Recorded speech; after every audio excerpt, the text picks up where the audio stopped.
ඔය වෙලාගේ දුව ඉන්නේ. ඒක එන ආඩම්බරයි බං. දැන් බලපන්. තාම කෑම නැහැ. ගෙදර හිටියානම් මේ වෙනකොට හොඳට කාලා නිදි.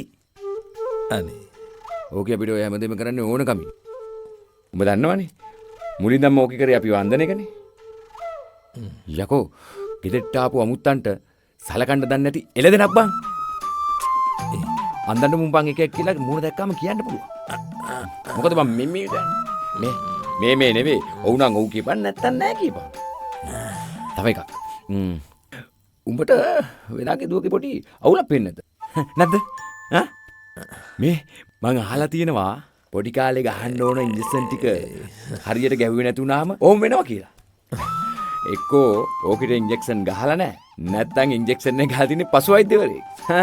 මේ මොකද්ද මං ඔය කරන්නේ කණුවක් අස්සට වෙලා? මොකද්ද කරන්නේ?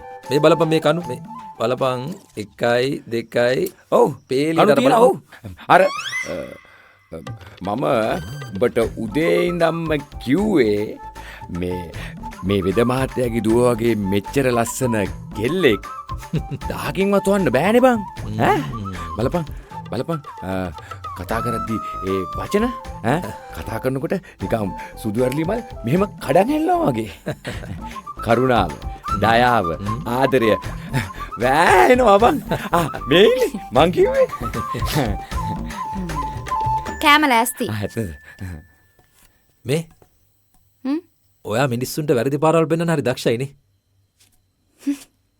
ඔව් ඔව්. තන මිනිස්සුන්ගේ වැරදි කියන මිනිස්සුන්ව ඒ අවපු පාරත් හොඳ වැඩි.